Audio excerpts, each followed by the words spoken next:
Hello students. Today I am going to start chapter 8 Short Run Equilibrium Output.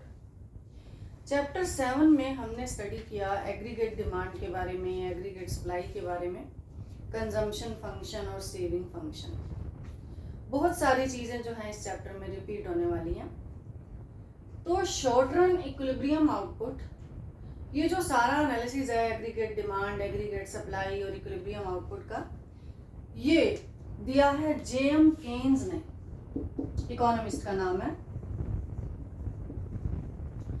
Keynes के according short run जो है वो period है जिसमें टेक्नोलॉजी रिमेन्स कांस्टेंट। यानी अगर हमने इकोनॉमी में आउटपुट को बढ़ाना है तो आउटपुट या तो फैक्टर्स ऑफ प्रोडक्शन को इंक्रीज करके बढ़ सकता है या फिर टेक्नोलॉजिकल चेंजेस से बढ़ सकता है। लेकिन केन्स ये कहता है कि शॉर्ट पीरियड वो पीरियड है जिसमें टेक्नोलॉजी जो है वो कांस्टेंट रहती है, टेक्नोलॉजी का कोई भी रोल नहीं है। तो आउटपुट या जीडीपी अगर बढ़ानी है तो फैक्टर्स ऑफ प्रोडक्शन को बढ़ा के बढ़ानी है। और फैक्टर्स ऑफ प्रोडक्शन में भी केन्स मेनली एम्प्लॉयमेंट को कंसीडर करता है, एम्प्लॉयमेंट को इम्पोर्टेंट मानता है कि आउटपुट को बढ़ाना है तो एम्प्लॉयमेंट बढ़ा दें तो आउटपुट बढ़ जाएगा। इवन केन्स ये भी कहता है कि एम्प्लॉयमेंट का और आउटपुट का या जीडीपी का 1-to-1 रिलेशनशिप है। 1-to-1 रिलेशनशिप का क्या मतलब है कि जितना एम्प्लॉयमेंट बढ़ेगा उतना आउटपुट बढ़ेगा। एम्प्लॉयमेंट को अगर हम 20% बढ़ा देंगे तो आउटपुट भी 20% बढ़ेगा। एम्प्लॉयमेंट को अगर हम डबल कर देंगे तो आउटपुट भी डबल हो जाएगा। तो केन्स के अकॉर्डिंग शॉर्ट पीरियड वो पीरियड है जिसमें टेक्नोलॉजी जो है कांस्टेंट रहती है, और आउटपुट अगर बढ़ाना है तो हम एम्प्लॉयमेंट को बढ़ाकर आउटपुट यानी कि जीडीपी को बढ़ा सकते हैं। अब इक्विलिब्रियम आउटपुट कि ये जो इनकम या जीडीपी का या आउटपुट का इक्विलिब्रियम लेवल कैसे डिटरमिन होगा शॉर्ट पीरियड में, उसके लिए केन्स ने 2 अप्रोचेस दी हैं। एक अप्रोच है aggregate demand aggregate supply approach और दूसरी है saving and investment approach. Aggregate demand and supply approach पहले करेंगे हम। Aggregate demand and aggregate supply approach equilibrium level के लिए। इक्विलिब्रियम किसका? इक्विलिब्रियम लेवल ऑफ इनकम का, आउटपुट का, जीडीपी का, एक ही बात है। इसको शॉर्ट फॉर्म में एडी एंड एएस अप्रोच भी कह देते हैं।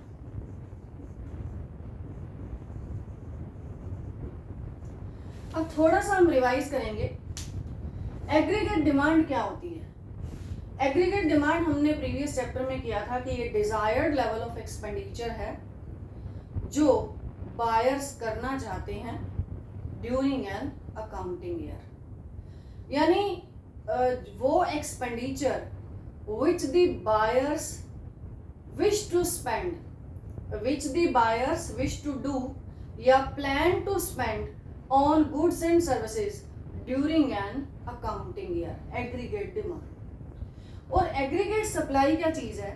प्लान्ड लेवल ऑफ आउटपुट जो कि प्रोड्यूसर्स करना चाह रहे हैं, जो प्लान कर रहे हैं, जो विश कर रहे हैं प्रोड्यूस करने का during an accounting year.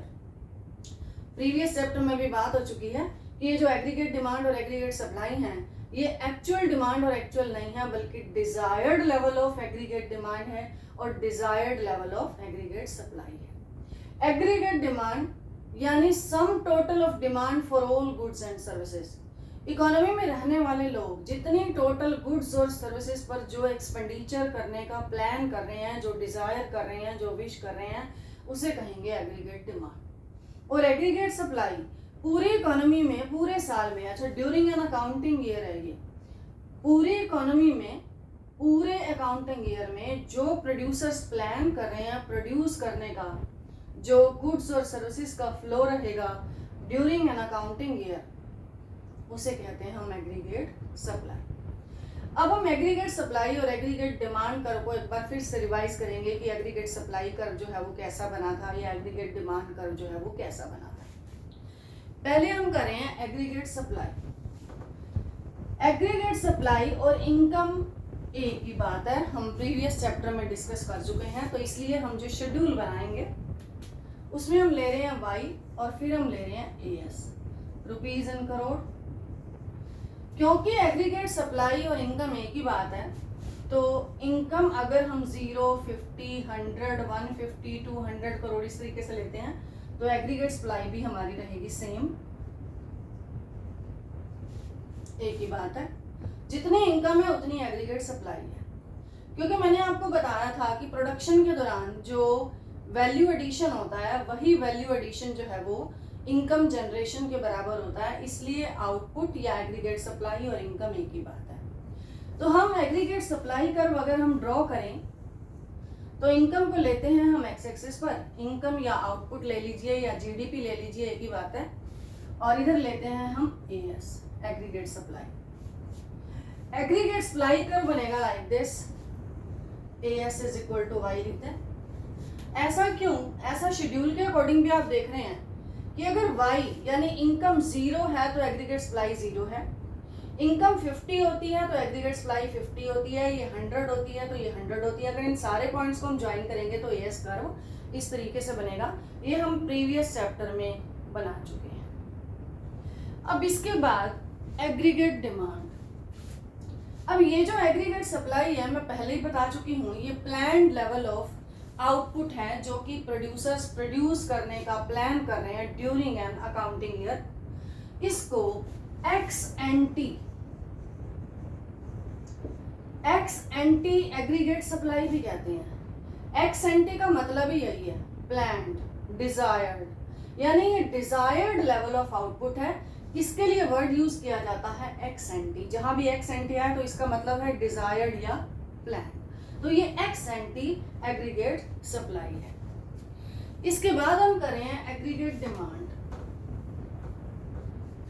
Aggregate demand क्या है? डिजायर्ड लेवल ऑफ एक्सपेंडिचर है जो लोग प्लान कर रहे हैं ड्यूरिंग एन अकाउंटिंग ईयर, खर्च करने का, जो स्पेंड करने का on all goods and services during an accounting year. Plan level of expenditure है, यानी इकोनॉमी में जो आउटपुट प्रोड्यूस हो रहा है उस पर होने वाला प्लान्ड एक्सपेंडिचर जो लोग प्लान कर रहे हैं। इसको अगर हम एग्रीगेट डिमांड को शेड्यूल और डायग्राम से देखें, रुपीज इन करोड़ लेंगे, इनकम ले लेते हैं, फिर कंजम्पशन और फिर इन्वेस्टमेंट। क्योंकि केन्स ने ये जो एनालिसिस दिया है, इस एनालिसिस के लिए उसने इक्विलिब्रियम के लिए शॉर्ट टर्म का तो रखा ही है कि शॉर्ट पीरियड इक्विलिब्रियम है और जिसमें टेक्नोलॉजी कांस्टेंट रहती है। और क्या जूम किया है, केन्स ने 2 सेक्टर इकोनॉमी को लिया, सिंपल इकोनॉमी को लिया। एज्यूम किया है कि इकोनॉमी सिंपल है जिसमें 2 ही सेक्टर्स हैं। कौन से 2 सेक्टर हैं? एक हाउस होल्ड सेक्टर है और दूसरा प्रोड्यूसर सेक्टर है। हाउस होल्ड सेक्टर क्या करेगा? कंज्यूम करेगा, और प्रोड्यूसर सेक्टर क्या करेगा? इन्वेस्ट करेगा। तो केन्स ने सिंपल इकोनॉमी का मॉडल एज्यूम किया है 2 सेक्टर इकोनॉमी, जिसमें हाउस होल्ड सेक्टर होगा और प्रोड्यूसर सेक्टर होगा। House hold sector consumption expenditure करेगा और प्रोड्यूसर सेक्टर जो है वो इन्वेस्टमेंट एक्सपेंडिचर करेगा। इसलिए जो कंजम्पशन और इन्वेस्टमेंट एडी के मेन 2 कंपोनेंट हम लेकर चलेंगे आगे, C प्लस आई। वैसे तो 4 सेक्टर इकोनॉमी में एडी के component C plus I plus G plus X minus M हमने ये करे थे। ये 4 सेक्टर इकोनॉमी है। अब क्योंकि जो केन्स सारा एनालिसिस दे रहा है वो 2 सेक्टर इकोनॉमी, सिंपल इकोनॉमी को लेकर दे रहा है जिसमें हाउस होल्ड सेक्टर और प्रोड्यूसर सेक्टर हैं, तो इसलिए हम ये आगे इक्विलिब्रियम के लिए C प्लस आई एग्रीगेट डिमांड के 2 ही कंपोनेंट लेकर चलेंगे। अब हम आते हैं शेड्यूल पर।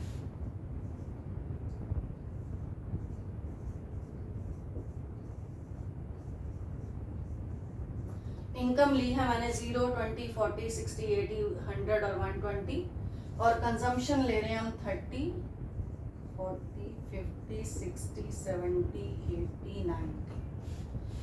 अब मैंने आपको बताया कि एडी के दो कंपोनेंट कंजम्पशन एक्सपेंडिचर और इन्वेस्टमेंट एक्सपेंडिचर। ये जो कंजम्पशन एक्सपेंडिचर है ये प्लान्ड कंजम्पशन एक्सपेंडिचर है, जो हाउस होल्डर्स प्लान कर रहे हैं कंज्यूम करने का, खर्च करने का। और जो आई है ये भी प्लान्ड इन्वेस्टमेंट एक्सपेंडिचर है। ये जो इन्वेस्टमेंट एक्सपेंडिचर है, देख ये इन्वेस्टमेंट एक्सपेंडिचर है ऑटोनॉमस। इन्वेस्टमेंट एक्सपेंडिचर को केन्स ने क्या एज्यूम किया है? ऑटोनॉमस। ऑटोनॉमस का मतलब होता है इंडिपेंडेंट। ये लेवल ऑफ इनकम पर डिपेंडेंट नहीं है इन्वेस्टमेंट। इसका क्या मतलब है कि इन्वेस्टमेंट लेवल ऑफ इनकम से फ्री है, उस पर डिपेंड नहीं करता है। लेवल ऑफ इनकम चाहे कितना भी क्यों ना हो, इन्वेस्टमेंट एक्सपेंडिचर उतना होना ही होना है। तो सेम एज्यूम किया है केन्स ने कि जो इन्वेस्टमेंट एक्सपेंडिचर है वो ऑटोनॉमस है, ये हर लेवल पर सेम रहता है। तो इसलिए इन्वेस्टमेंट के नीचे आपकी मर्जी है, आप 10 करोड़ लिखिए, 20 करोड़ लिखिए, हर एक के नीचे सेम लिख दीजिए, क्योंकि केन्स ने क्या एज्यूम किया कि इन्वेस्टमेंट ये ऑटोनॉमस है और ये इनकम के हर लेवल पर सेम है, यानी इनकम से इंडिपेंडेंट है। इनकम के इंक्रीज होने पर इंक्रीज नहीं हो रहा है, इनकम 0 है तो भी उतना इन्वेस्टमेंट है, इनकम इंक्रीज हो रही है तो भी उतना इन्वेस्टमेंट है। तो हम 20 करोड़ ले लेते हैं हर लेवल पर।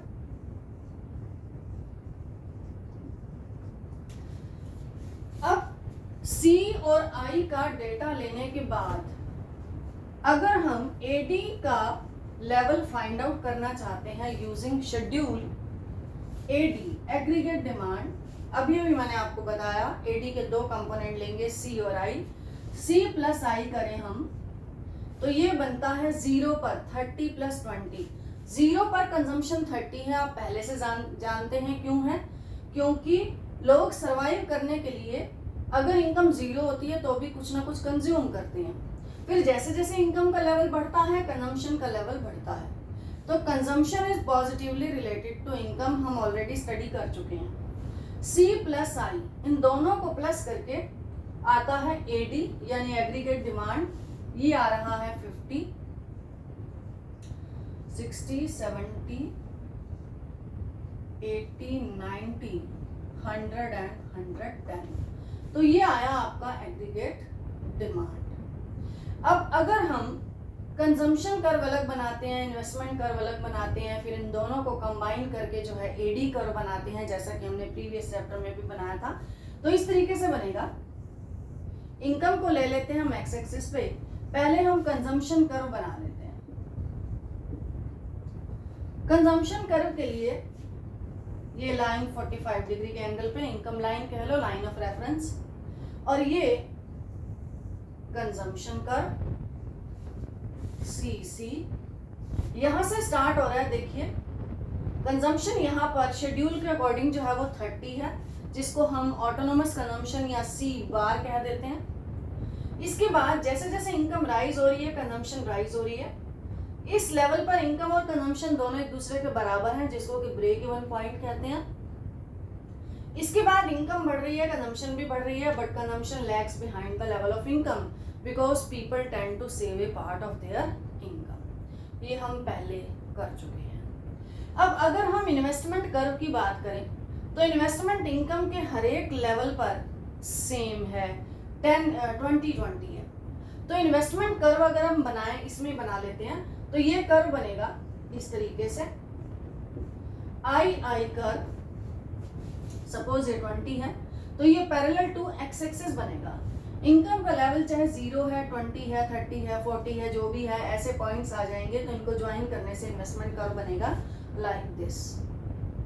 अब हमने एडी कर्व इन दोनों को प्लस करके, क्योंकि शेड्यूल में भी हमने दोनों को प्लस किया है, हर लेवल पर अगर हम दोनों को प्लस करें तो एग्रीगेट डिमांड कर्व बनता है। सपोज इस इनकम के लेवल पर देखिए 20 इन्वेस्टमेंट है और जो 30 जो है कंजम्पशन है। अगर इन दोनों को हम ऐड कर देंगे तो आएगा 50। तो हम एडी कर्व को कंजम्पशन के बाद 20 के गैप से, क्योंकि जो इन्वेस्टमेंट है ये 20 वाला ये कंजम्पशन में ऐड करते जाएंगे तो एडी आ जाएगा। तो कंजम्पशन कर्व जैसे जैसे जा रहा है 20 के गैप से एक और कर्व बना दीजिए, क्योंकि जितनी कंजम्पशन है हर इनकम के लेवल पर उसमें 20 इन्वेस्टमेंट ऐड हो गई। तो ऐड होने से ये कर्व बना AD curve, AD is equal to C plus I.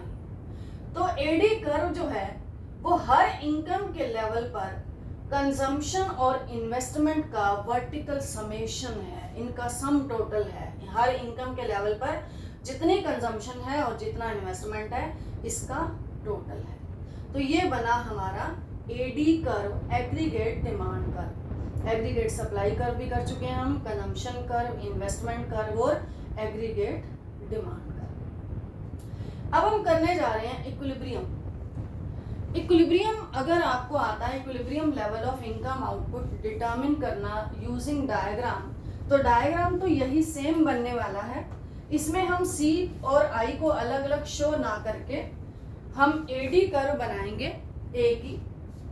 अब इस शेड्यूल के अकॉर्डिंग देखिए इक्विलिब्रियम कहाँ पर हो रहा है। वाई यानी कि एएस, क्योंकि एग्रीगेट सप्लाई को इनकम भी कहते हैं, हम पहले कर चुके हैं।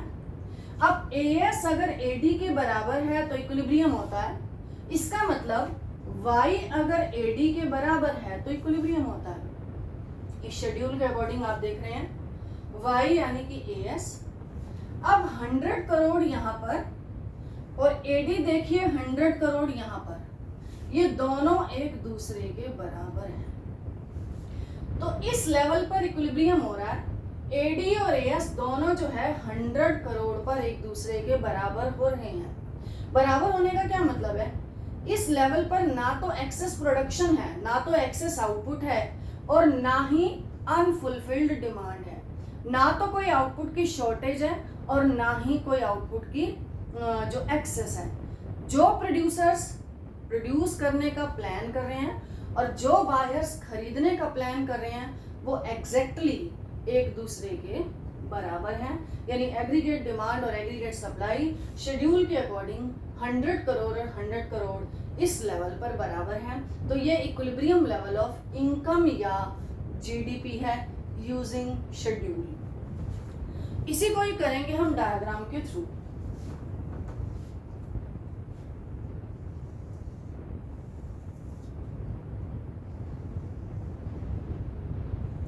इनकम या जीडीपी एक्स एक्सिस पर लीजिए, वाई एक्सिस पर एक्सपेंडिचर, दोबारा से वही line income line, y is equal to AS या AS is equal to Y, और एडी कर्व हमने अभी अभी बनाया था लाइक दिस। एडी कर्व बना, AD sum total of C plus I. अब आप क्या देख रहे हो, यहाँ पे इक्विलिब्रियम हो रहा है।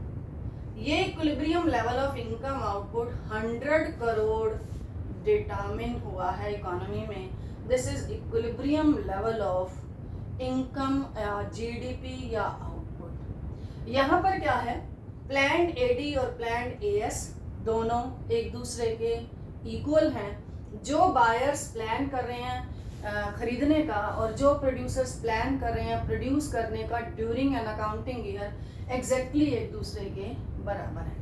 अब एएस और एडी दोनों एक दूसरे के बराबर तो हैं, लेकिन जरूरी नहीं है ये फुल एम्प्लॉयमेंट इक्विलिब्रियम है। इस सारे रिसोर्सेज को काम मिला हुआ है। ये इक्विलिब्रियम अंडर एम्प्लॉयमेंट इक्विलिब्रियम भी हो सकता है, फुल एम्प्लॉयमेंट से पहले भी हो सकता है और फुल पर भी हो सकता है। इसके बारे में ज़्यादा डिटेल में हम नेक्स्ट चैप्टर में बात करेंगे कि अंडर एम्प्लॉयमेंट इक्विलिब्रियम क्या होता है, फुल एम्प्लॉयमेंट इक्विलिब्रियम क्या होता है। तो ये 100 करोड़ जो है equilibrium level of income output जो है वो डिटरमिन। अब इसी के साथ ही एक छोटा सा और पोर्शन, अगर एडी और एएस में कभी चेंज आता है, क्योंकि हमेशा जो है एडी और एएस बराबर नहीं रहते हैं, हमेशा इक्वल नहीं रहते हैं, इनमें चेंजेस आते रहते हैं। सपोज एएस जो है वो एडी से ज्यादा हो गया, ये दोनों सिचुएशन है, कई बार इसी क्वेश्चन के साथ ही पूछ लेते हैं कि अगर इकोनॉमी में कभी एग्रीगेट सप्लाई ग्रेटर हो जाती है एग्रीगेट डिमांड से तो क्या चेंजेस आएंगे या एडजस्टमेंट किस तरीके से होगी। अगर एग्रीगेट सप्लाई एग्रीगेट डिमांड से ज़्यादा है, इसका क्या मतलब है कि जो प्रोड्यूसर्स ने प्रोड्यूस करने का प्लान करा हुआ है वो ज़्यादा है और जो बायर्स डिमांड कर रहे हैं, जो स्पेंड करना चाह रहे हैं, जो प्लान कर रहे हैं वो कम है। अगर प्रोड्यूसर्स ने ज़्यादा प्लान करा हुआ है और एग्रीगेट डिमांड जो है इकोनॉमी में कम है, जो प्लान लेवल कम है, तो इसका मतलब प्रोड्यूसर्स के पास अनवांटेड स्टॉक है। अनवांटेड स्टॉक का मतलब अनसोल्ड स्टॉक है, उनके पास बच जाएगा क्योंकि प्रोड्यूसर ने ज़्यादा प्लान करा हुआ है, एग्रीगेट डिमांड का लेवल इकोनॉमी में कम है। अगर अनवांटेड स्टॉक है तो आने वाले टाइम में, आने वाला टाइम अगला हफ्ता, अगला महीना, जो भी आने वाला टाइम है, आने वाले टाइम में प्रोड्यूसर नेक्स्ट टाइम में कम प्रोड्यूस करेंगे, कम प्रोडक्शन का प्लान करेंगे।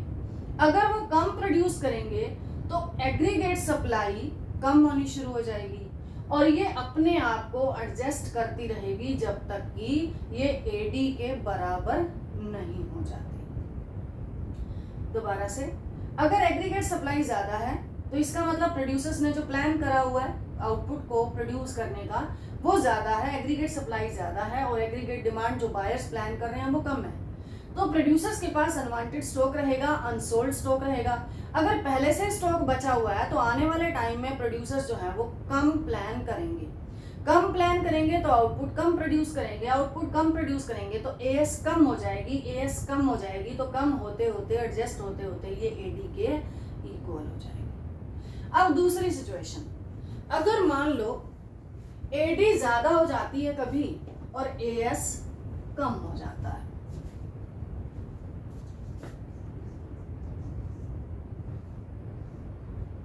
एडी ग्रेटर है और एएस जो है वो कम है। जो प्रोड्यूसर्स ने आउटपुट का प्लान करा हुआ है वो कम है और जो बायर्स डिमांड कर रहे हैं, जो लोगों ने प्लान करा है स्पेंड करने का, जो डिजायर्ड लेवल ऑफ एक्सपेंडिचर है वो ज़्यादा है। लोग खर्च ज़्यादा करना चाह रहे हैं गुड्स और सर्विसेज पर, जो प्रोड्यूसर्स ने प्लान करा हुआ है आउटपुट का लेवल वो कम है। इसका मतलब इकोनॉमी में अनफुलफिल्ड डिमांड है। अनफुलफिल्ड डिमांड, डिमांड जो है वो पूरी नहीं हो पा रही है क्योंकि एग्रीगेट डिमांड जो है वो ज़्यादा है। अब इस अनफुलफिल्ड डिमांड को पूरा करने के लिए प्रोड्यूसर्स क्या करेंगे, आने वाले टाइम में ज़्यादा प्रोड्यूस करेंगे, ज़्यादा आउटपुट का प्लान करेंगे। अगर ज़्यादा आउटपुट का प्लान करेंगे तो एग्रीगेट सप्लाई बढ़नी शुरू हो जाएगी। ये तब तक बढ़ती रहेगी जब तक कि एडी और एएस में इक्विलिब्रियम फिर से इस्टेब्लिश नहीं हो जाता। तो ये था एडी और एएस अप्रोच के through short run equilibrium output या इनकम का डिटर्मिनेशन, और उसके बाद हमने किया कि अगर एडी ग्रेटर हो जाता है या एएस ग्रेटर हो जाता है तो किस तरीके के चेंजेस आते हैं कि एडी अपने आप को एडजस्ट करती है या एएस अपने आप को एडजस्ट करती है। इसकी सेकंड अप्रोच और जो रिमेनिंग पार्ट है वो हम करेंगे नेक्स्ट वीडियो।